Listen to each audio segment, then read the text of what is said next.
고린도후서 5장 18절에서 21절까지 같이 읽으실 때 살아계신 하나님의 음성으로 들으시길 바랍니다. 같이 읽겠습니다. 모든 것이 하나님께로서 났으며 그가 그리스도로 말미암아 우리를 자기와 화목하게 하시고 또 우리에게 화목하게 하는 직분을 주셨으니 곧 하나님께서 그리스도 안에 계시사 세상을 자기와 화목하게 하시며 그들의 죄를 그들에게 돌리지 아니하시고 화목하게 하는 말씀을 우리에게 부탁하셨느니라. 그러므로 우리가 그리스도를 대신하여 사신이 되어 하나님이 우리를 통하여 너희를 권면하시는 것 같이 그리스도를 대신하여 간청하노니 너희는 하나님과 화목하라. 하나님이 죄를 알지도 못하신 이를 우리를 대신하여 죄로 삼으신 것은 우리로 하여금 그 안에서 하나님의 의가 되게 하려 하심이라. 아멘. 오늘날 한국의 많은 교회들이 갈등으로 몸살을 앓고 있습니다. 매번 총회에서 교회의 갈등을 중재하기 위해서 재판국을 열고 재판을 하게 되는데 교회법정이나 사회법정을 가리지 않고 특별히 사회법정에서 교회가 소송에 걸려 있어서 재판하는 가운데 변호사 선임비가 약 한 수백억이 1년에 예산이 소요가 된다고 하는 겁니다. 그러니까 많은 교회들이 갈등 문제를 극복하지 못하고 사회법정으로 가서 시비를 가려달라. 이것이 1년에 수백억 원의 변호사 선임비가 지출된다고 하는 그런 통계를 제가 총회 관계자로부터 들은 일이 있었습니다. 교회 내 분쟁으로 인해서 적지 않은 교회들이 바로 법정에서 공방하는 상황들이 비일비재하게 벌어지고 있는 현실을 보면은 우리가 정말로 하나님 앞에 잘못 서고 있구나 하는 생각을 하게 됩니다. 그뿐만 아니라 우리나라에는 세대 간의 갈등, 또 남녀 간의 갈등, 노사 간의 갈등, 부자와 빈자 간의 갈등, 지역 간의 갈등, 또 양극화된 이념 간의 갈등, 정당 간, 남북 간, 국가 간의 갈등, 인종 간의 갈등이 더욱더 확장되어 가고 있다고 하는 그러한 현실을 우리가 바라보게 됩니다.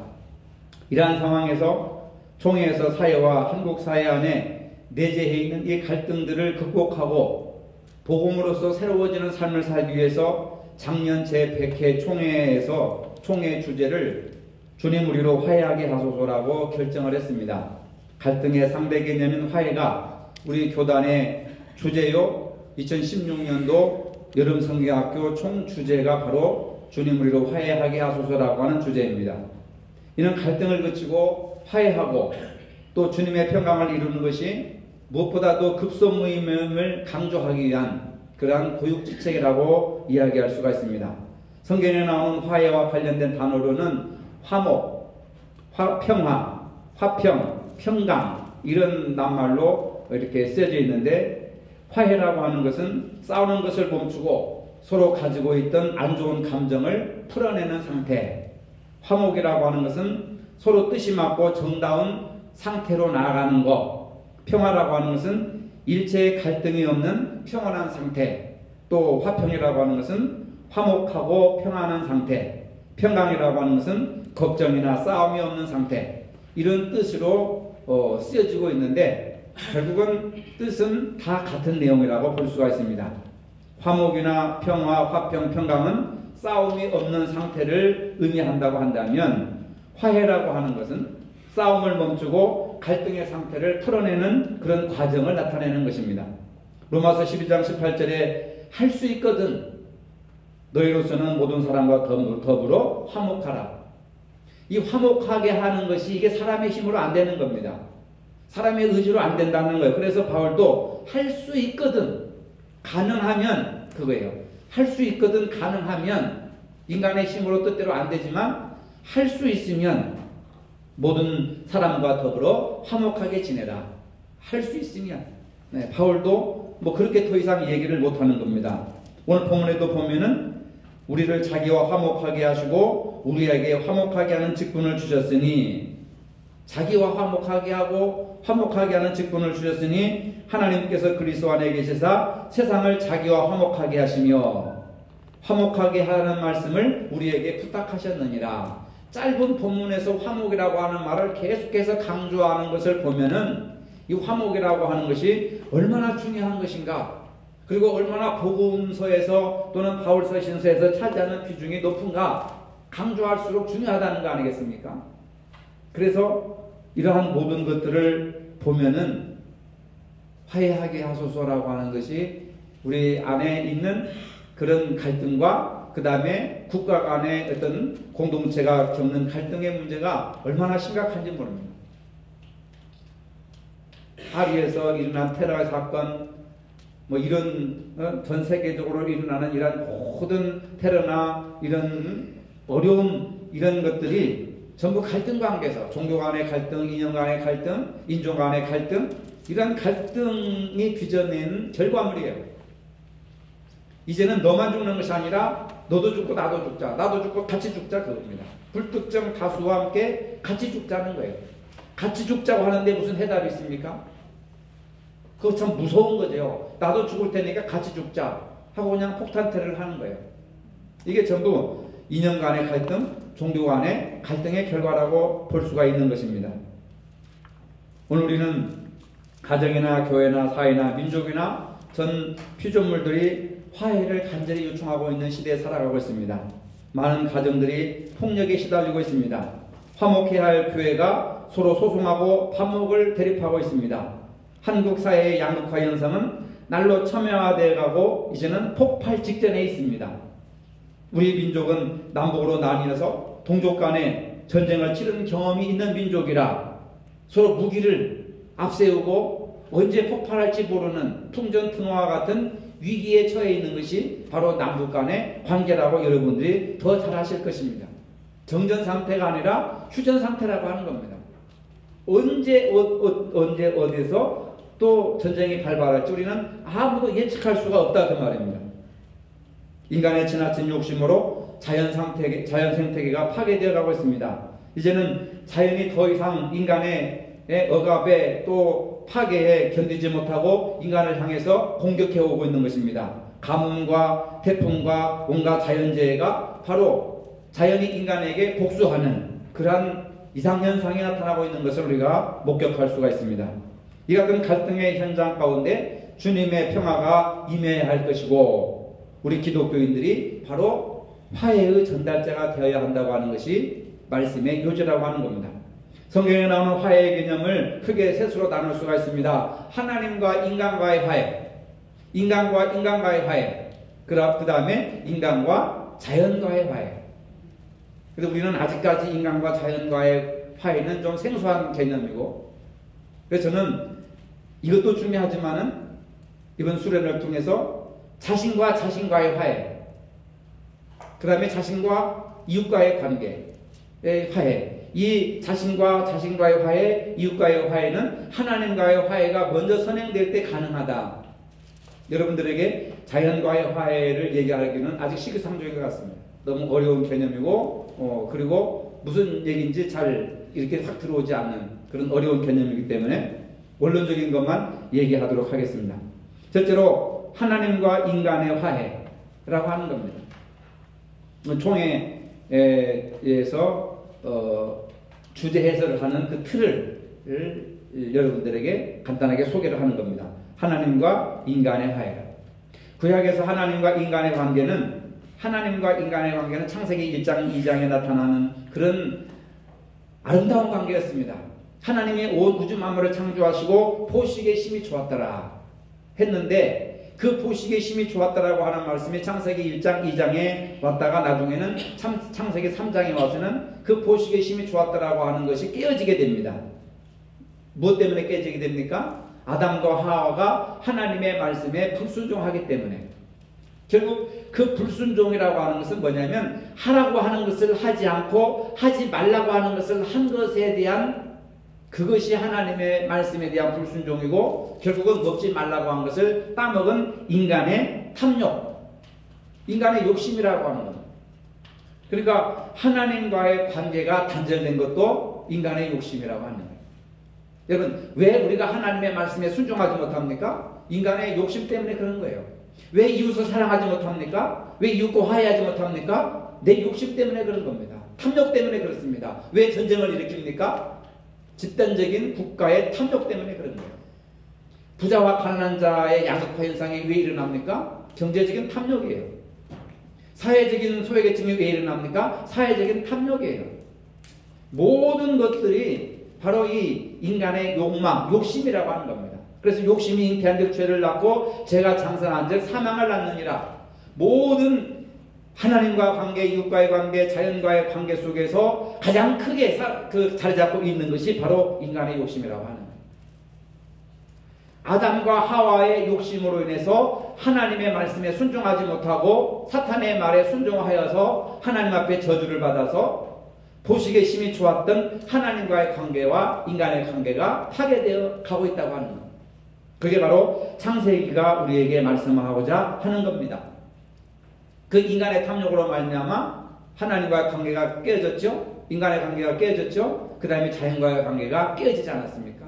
그래서 낙원에서 추방된 신낙원의 역사가 바로 죄로부터 벗어나게 되었다 하는 겁니다. 선악과 사건은 인간의 욕심의 문제라고 하는 거예요. 근데 하나님께서 이스라엘 백성들에게 그 탐욕대로 살기를 내버려두지 않으시고 하나님께서 모세를 통해서 이스라엘 백성들과 시내산에서 계약을 맺으시는데 그 계약의 핵심이 뭐냐면 율법을 지켜라라는 겁니다. 율법을 지키면 복을 받고 구원을 받고 그 다음에 그 파괴된 관계가 다시 회복될 것이다 라고 하면서 율법을 지키면 축복을 주겠다고 신명기 28장 전편에 보면은 나가도 복을 받고 들어가도 복을 받고 떡반죽 그릇이 복을 받고 짐승의 새끼가 우양의 새끼가 복을 받고 토지가 복을 받고 도성의 복을 받고 온통 축복으로 가득 도배를 한 말씀이 신명기 28장의 말씀이에요. 근데 거기에는 분명히 조건부가 따라 있는데 뭐냐면 율법을 지키면 율법을 지키라. 근데 그 율법의 대표적인 내용이 십계명이라고 하는 겁니다. 그리고 후대에 하나님께서 이스라엘 백성들과 관계를 회복하기 위해서 뭘 하라고 하느냐면 속죄제사를 드려라. 그래서 이스라엘 백성들은 속죄제사를 열심히 드렸습니다. 가정형편이 좋은 사람은 송아지를 잡아서 제사로 드리고 좀 덜한 사람은 양이나 염소 새끼를 잡아서 드리고 좀 가난한 사람은 비둘기 새끼를 잡아서 드리고 가난한 이 선민들은 소재라고 해서 곡식가루, 밀가루 가루와 밀가루를 보리가루와 밀가루를 이렇게 빻아가지고 소재로 비둘기 한 마리도 사서 제사 드릴 형편이 안 되는 사람은 곡식가루를 빻아가지고 소재로 드리는 겁니다. 그 속죄제사의 가장 중요한 개념이 뭐냐면 하나님과 화해하라는 거예요. 그래서 너희들이 죄 지은 것을 용서해 주겠다. 그래서 속건제, 속죄제, 화목제, 이 화목제라고 하는 것이 바로 하나님의 제사라고 하는 모든 것들이 하나님과의 관계를 회복하는 것. 우리가 지은 죄를 용서받고 하나님 우리 죄를 용서해 주시고 복을 내려 주시옵소서. 그리고 우리를 축복하여 주시옵소서라고 하는 것이 바로 하나님과의 관계를 회복하는 화해의 방법이라고 하는 겁니다.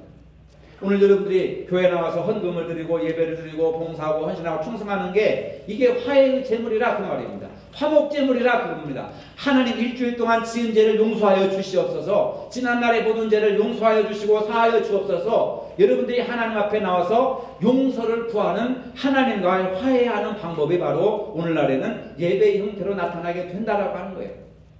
예배의 본질이 무엇인지를 모르면은 1년 365일 왜 이렇게 1년 52주간 맨날 예배를 드려야 되는가? 여러분들이 죄를 안 짓고 살아갈 수 있습니까? 죄를 안 짓고 살아가는 사람들은 예배 드릴 필요가 없는 거예요. 화목제를 드릴 필요가 없어요. 그냥 감사제물만 드리면 되는 거예요.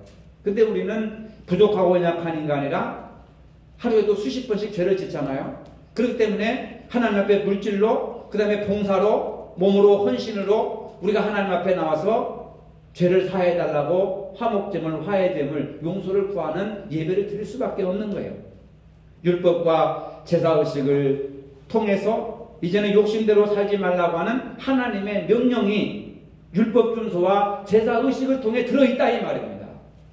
너희는 이제 다른 거 섬기지 말고 다른 데로 살아가지 말고 율법을 지키고 하나님만을 섬겨라. 그 얘기는 뭡니까?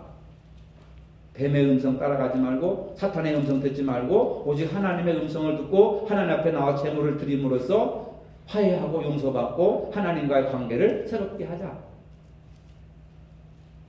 그래서 오늘 우리가 드리고 있는 이 예배나 신앙생활은 나의 욕심을 줄이고 주님의 뜻대로 살기 위해서 우리가 신앙생활을 하는 것이다. 그래서 우리가 예배를 통해서 하나님과의 관계가 화해가 된다, 회복된다는 겁니다. 둘째로 인간과 인간의 화해의 문제입니다. 창세기에서 모든 죄의 근원을 찾을 수 있기 때문에,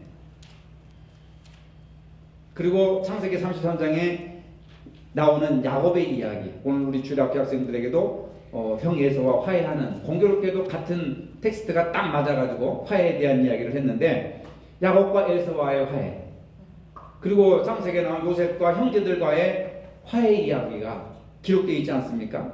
이 이야기들은 가족이나 형제들 간의 갈등과 화해를 다루고 있습니다.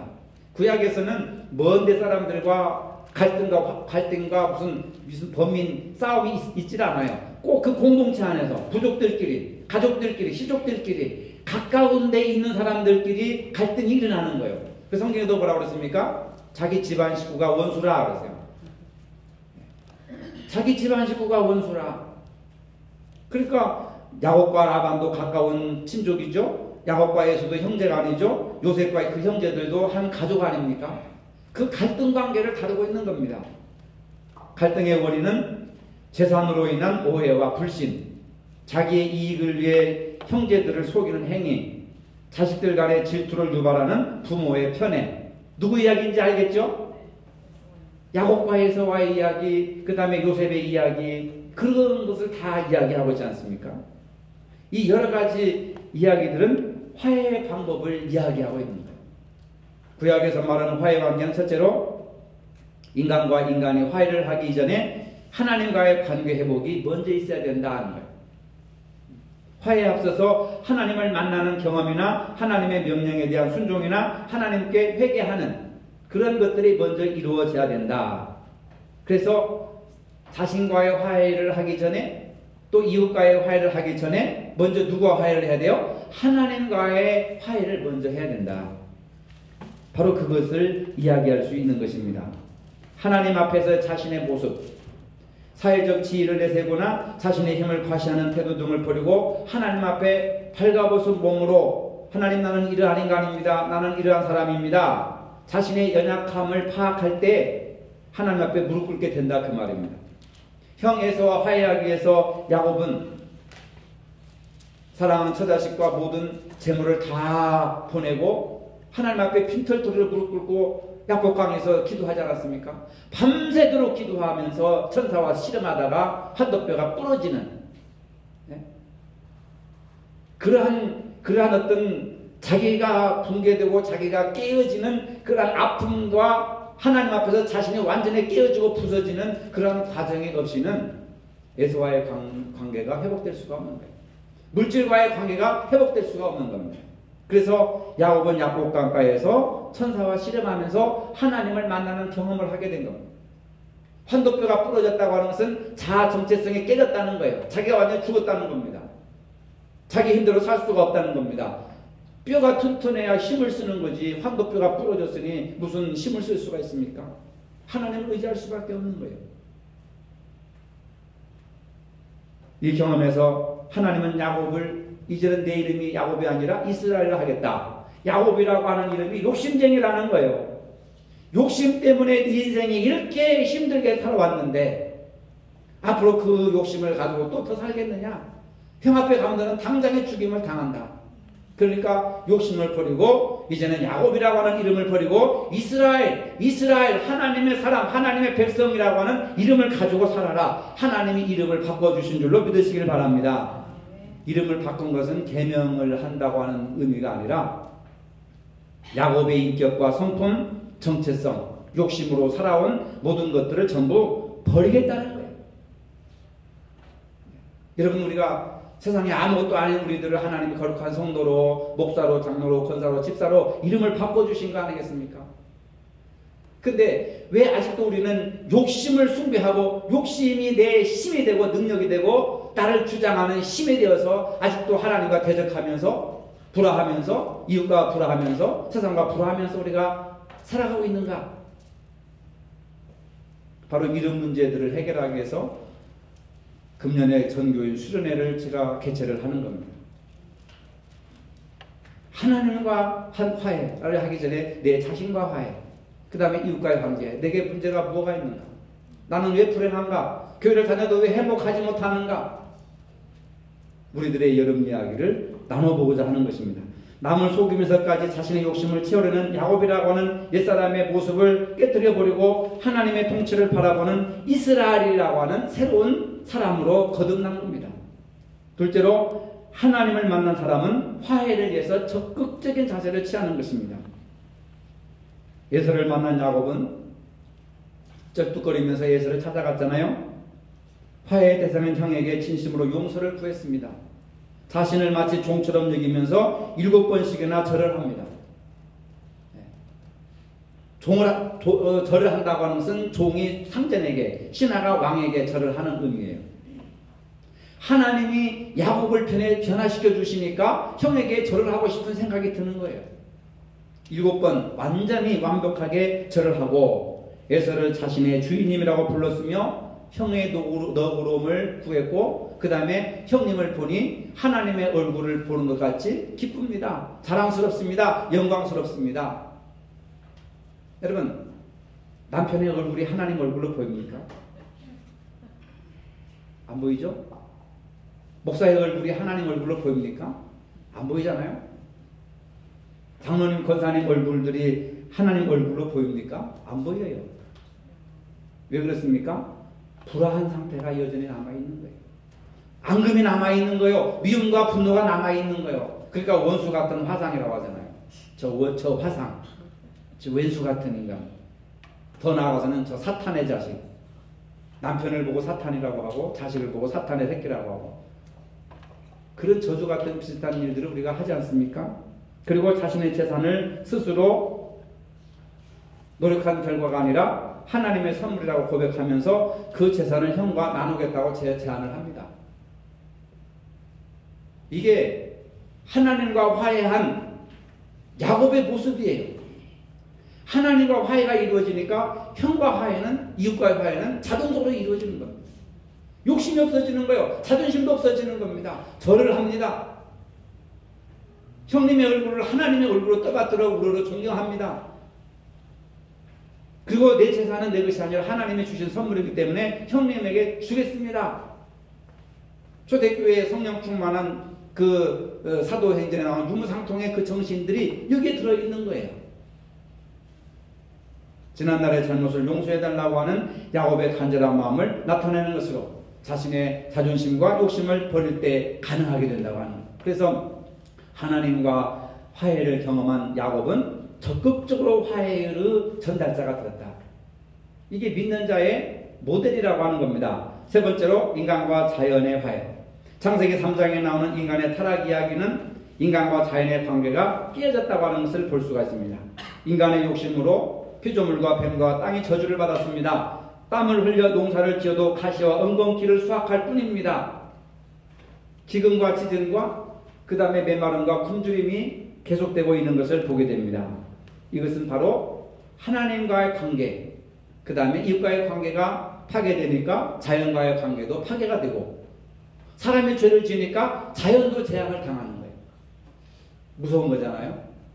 지금 이디오피아나 아프리카 같은 데 가보면 마실 물이 없어서 얼마나 많은 사람들이 굶주리고 죽어가는지 모릅니다. 저는 우리 대한민국은 복받은 나라라고 생각해요. 마실 물만 있어도 우리는 축복받은 나라인 줄로 믿으시기 바랍니다. 여러분. 유엔에서 한국도 나중에 물 부족 국가라고 선정을 했지만은 제가 볼 때는 아직도 물을 펑펑 쓰잖아요. 그래서 물을 물 쓰듯 돈을 물 쓰듯 한다고 하는 것은 그냥 아낌없이 써버리잖아요. 여러분. 저는 물을 굉장히 아끼는 사람이에요. 우리 집에서도 알지만 다른 사람 목욕할 물로 저는 샤워를 하고 그 양으로 지금까지 고등학교 때 머리를 잘라보고 지금까지 한 번도 저는 샴푸로 자발적으로 샴푸로 이 머리를 감지 않았어요. 비누로만 감았습니다. 어렸을 때 자연을 아끼자, 생태계를 아끼자, 환경을 아끼자, 오염을 막자 해가지고 지금까지 저는요. 그래서 머리 숱이 이렇게 좋습니다. 화학약품을 쓰면은 아무래도 머리가 이렇게 탈색이 되고 머리가 벗겨지잖아요. 저는 지금까지 충실하게 환경론자로 충실하게 제 자신이 스스로 지켜오고 있어요. 뭐 한 사람의 힘이 얼마나 크겠느냐마는, 그러나 지금은 여러분 지금 이 시대는 환경의 어떤 생태계에 대한 위급한 그 문제의식을 갖고 있는 사회가 아닙니까, 여러분? 우리는 서서히 죽어가고 있지 않습니까? 먹는 것, 마시는 것, 입는 것, 이런 것들이 전부 화학약품에 들어있어가지고 우리도 모르게 지금 암세포가 쌓여나가고 있고 항생제가 지금 쌓여나가고 서서히 죽어가고 있는 거예요. 환경의 오염은 단시에 나타나는 것이 아니라 서서히 나타나가지고 죽음에 이르는 소리 없는 죽음이라고 하지 않습니까? 침묵의 죽음이라고 하는 거죠. 바로 인간이 하나님 앞에 올바르게 서지 못하니까 인간도 타락하게 되고 자연도 하나님 앞에 타락하게 되고 저주를 받게 되고 그 다음에 관계가 깨어지는 그런 모습들을 보게 됩니다. 그러나 예언자 이사야는 인간과 자연과의 관계를 회복하는 방법을 비전을 주셨는데 이사야 32장 15절에 17절에 보니까 이사야는 환상을 봅니다. 마침내 위에서부터 영을 우리에게 부어주시리니 광야가 아름다운 밭이 되며 아름다운 밭을 숲으로 여기게 되리라. 그때 정의가 광야에 거하며 공의가 아름다운 밭에 거하리니 공의의 열매는 화평이요 공의의 결과는 영원한 평안과 안전이라. 이 얘기는 구약시대 때 이사야라고 하는 선지자가 우리 인간과 자연과의 관계를 회복하는 것을 말해주고 있는데 하나님의 영을 통하여 성령을 통하여서만 가능하다. 성령을 통해서만 가능하다. 그래서 성령을 통한 사람들이, 성령을 받은 사람들이 정의와 평화로운 삶을 살아갈 수가 있다는 겁니다. 그렇게 해야 하나님과의 관계도 회복되고 인간과의 관계도 회복되고 자연과의 관계도 회복된다. 정의가 없을 때는 자연은 착취를 당하고 고통을 당하며 인간과 조화를 이루며 살아갈 수가 없다고 하는 겁니다. 지금은요, 생태신학에서는 자연을 제3의 이웃이라고 봅니다. 하나님이 지으신 모든 피조물이라고 하는 거예요. 인간도 하나님의 피조물, 꽃과 나무, 이 세상에 있는 모든 자연물도 다 하나님의 피조물이기 때문에 사촌지간이라고 하는 거예요. 인간이라고 해서 특별히 잘난 것도 없고 다 똑같은 하나님이 만드신 심히 보시기에 좋았던 피조물로, 그래서 우리의 이웃이다. 그래서 자연을 아끼고 사랑해야 된다. 이런 식으로 지금 발전하고 있는 것을 보게 됩니다. 이사야 선지자는 하나님의 성령을 통해서만이 회복될 수 있다. 그래서 하나님의 성령을 받은 사람들이 욕망대로 살지 않고 정의와 평화의 꽃을 피워나간다. 이것이 바로 인간의 사명이다. 이렇게 이야기를 하고 있는 겁니다. 그러니까 하나님과 인간과 자연은 서로 분리되어 있는 것이 아니라 서로 연합되어 있다고 하는 겁니다. 하나님이 우리의 아버지시고 우리는 하나님의 형상으로 지음받았고 하나님의 모든 물질을 다 만드셨기 때문에 하나님과 연관되어 있다고 하는 것이죠. 그래서 인간과 인간의 화해는 하나님과의 화해가 이루어지는 것이고 자연과의 화해도 이루어지는 것이다. 이렇게 말합니다. 야곱이 이스라엘이 된 것처럼 자연과의 화해도 인간과 하나님의 올바른 관계를 통해서 구현되는 정의의 결과라고 하는 겁니다. 따라서 화해의 사역은 단순히 갈등을 해소하는 것이 아니라 갈등으로 인한 아픔을 괜찮다고 덮어두는 것이 아니고 또 피해자에게 용서를 강요하는 것도 아닙니다. 구약에서 화해의 사역을 세 가지로 요약하는데 첫째로 하나님의 성령을 통하여서 실현되는 정의의 결과다. 그러니까 성령을 받은 사람들이 올바르게 살아가야 된다. 정의롭게 살아갈 때에 모든 화해가 이루어진다는 겁니다. 그런데 그것은 인간의 노력과 의지로 되는 것이 아니라 하나님의 영인 성령을 통하여. 왜 그러느냐? 하나님께서 성령을 통해서 이 세상을 창조하신 겁니다. 인간을 창조하실 때 흙으로 인형처럼 만들으시고 그 코에 생명을 불어넣으시니, 생명이라고 하는 건 생계라고도 하고 히브리어로 루아흐라고 하는데 그게 숨, 호흡, 성령을 가리키는 겁니다. 그래서 성령은 여러분 우리의 생명의 근원이 되는 거예요. 영은 우리 생명의 근원이 되는 겁니다. 그래서 우리 생명의 근원이 되시는 성령을 통하여서 우리가 정의롭게 살아갈 때 하나님과 인간과 자연과의 관계를 화해시킬 수 있고 그렇게 살아갈 수 있다 하는 겁니다. 그 다음에 화해의 사역은 과거 지향적인 것이 아니라 미래 지향적이라고 하는 겁니다. 야곱과 에서가 과거의 그 아픈 상처만 계속 생각한다면은 해결될 수가 없죠. 야복강을 건너 하나님을 만난 이후로는 뒤의 것은 잊어버리고 예전 것은 잊어버리고 앞을 향해 나가서 형 에서를 만나서 구체적으로 사죄하고 용서를 구했을 때 그 화해 사건이 이루어진 것처럼 미래지향적이라고 하는 거죠. 그래서 화해라고 하는 것은 희망을 바라보는 겁니다. 그러니까 어떤 사건이나 어떤 문제나 어떤 사람을 여러 관계를 회복하려면 과거에서 그 사람과의 나빴던 감정, 그 사람과 싸웠던 감정, 과거를 잊어버리지 않으면, 과거를 털어버리지 않으면 그 사람 얼굴 보면 옛날 생각이 또 나요. 그래서 뭐 화가 막 올라오는 겁니다. 주체를 못하는 거죠. 야복강 사건이라고 하는 것은 바로 우리가 성령으로 거듭나는 것이고 예수 믿고 구원받고 거듭나는 것인데 그 성경에서 보면은 이전 것은 지나갔으니 보라 새 것이 되었도다. 이제는 야복강을 건넌 이후로 야곱이 아니라 이스라엘이란 말입니다. 우리는 세상 사람들이 아니라 성도란 말입니다. 그리스도인이란 말입니다. 여러분 과거를 버리시기를 바랍니다. 미래를 내다보시기를 바랍니다. 마지막으로 화해 사역은 신앙을 자라게 하시고 성숙하게 하는 것입니다. 신앙의 성숙이라고 하는 것은 바로 불화 관계에 있는 상대방을 용서하고 용납하고 그 다음에 그것을 받아들이는 것이죠. 진정한 화해는 하나님을 만남으로써 이루어지는 것이고 하나님의 말씀을 따름으로써 형성해 나가는 것입니다. 그렇기 때문에 우리의 신앙이 점점 자라나게 되는 거예요. 여러분 성경을 교회 와서 읽으려고 집에서 책상에 앉아서 읽으려고 하지 마세요. 성경은 여러분들이 성도들 사이에서 읽어야 된다 그 말입니다. 무슨 말인지 아십니까? 성경을 100번 1000번 읽어도 그 말씀을 상대방에게 적용하지 않으면 아무 소용이 없는 거예요. 성경을 읽을 때 여러분들이 그 사람과의 관계 속에서 성경을 읽으라 그 말입니다. 저 사람과의 관계 속에서 나는 저 사람 미워 죽겠는데 성경은 내 이웃을 내 몸처럼 사랑하고 원수를 사랑하라고 하는데 도저히 이게 안 되는 거예요. 그러니까 성경을 덮어버립니다. 내 멋대로 살 거야. 내 식대로 살 거야. 결국 지옥의 자식이 될 수밖에 없는 거죠. 관계 속에서 성경을 읽으라고 하는 것은 그 관계가 나쁜 사람 사이에 성경은 뭐라고 말씀하시고자 하느냐. 미운 사람이 있고 원수 같은 사람이 있는데 성경은 그 원수 같은 사람과 나 사이에서 무슨 말씀을 하고 있느냐, 어떤 관계로 지내라고 하느냐, 그 관계 속에서 읽으라 그 말이에요. 근데 그게 안 되지 않습니까? 나는 아침에요 성경을 10번씩 읽습니다. 일주일에 300번씩 읽습니다. 아무 소용이 없어요. 그거 어쨌다는 거예요 그게. 부뚜막에 있는 소금도 집어넣어야 짠데 관계를 형성시키지 못하고 관계를 변화시키지 못하는 성경은 죽은 거 아무 소용이 없는 거예요. 저는 그렇게 생각합니다. 그래서 목사도 성경을 책상에서만 보는 것이 아니라 목회 현장에서 성경을 읽어야 되겠구나. 저는 그런 깨달음이 옵니다. 여러분도 마찬가지입니다. 직장에서 여러분 성경을 읽으시길 바랍니다. 그러면 목사님 직장에서 근무하는데 성경을 언제 앉아 읽고 이런 식으로 해석을 하더라고. 그게 아니라니까요.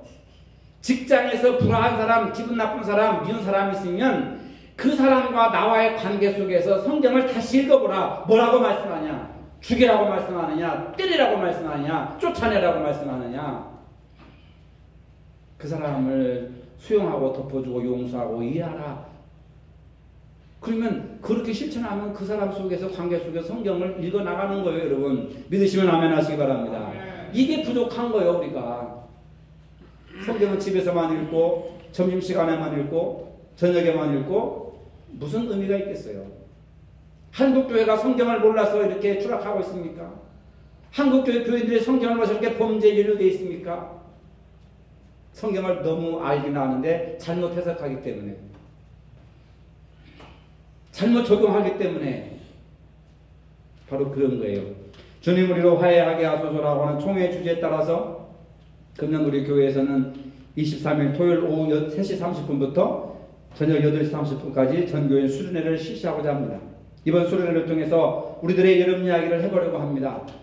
하나님 앞에서 나 자신이 누구인지를 돌아보고 성도들 앞에서 자신을 소개하고 함께 나누고 하나님과 화해, 자신과 화해, 그리고 이웃과의 화해를 도모하는 방법을 직접적으로 경험해 보고자 하는 것입니다.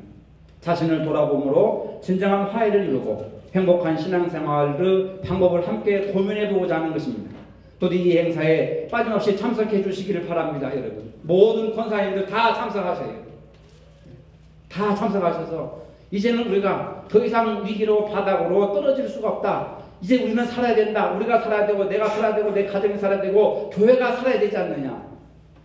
그럼 어떻게 해야 됩니까? 하나님과 화해, 이웃과의 화해, 세상과 자연과의 화해, 이런 방법들을 우리가 같이 고민하고 경험하며 서로 대화 나누고 서로 끌어안고 야곱과 에서가 화해했듯이 우리가 서로 이웃과 끌어안고 눈물로 기도하고 하나님의 도우심을 강구하고 화해의 길로 나가야 되지 않겠느냐.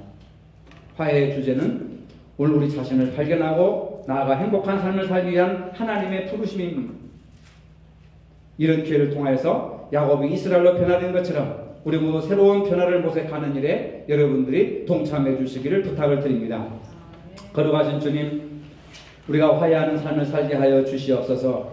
이것이 오늘 우리 시대의 하나님의 명령이요 요구임을 깨닫고 다시 한번 새로워지는 경험을 하게 도와주시옵소서. 예수님의 이름으로 기도합니다. 아멘. 이제는 우리 주 예수 그리스도의 은혜와 하나님 아버지의 무한하신 사랑과 성령의 교통하심이 화해하는 삶을 살기를 원하는 모든 성도들에게 이제로부터 영원토록 함께 하시기를 축원하옵나이다. 아멘.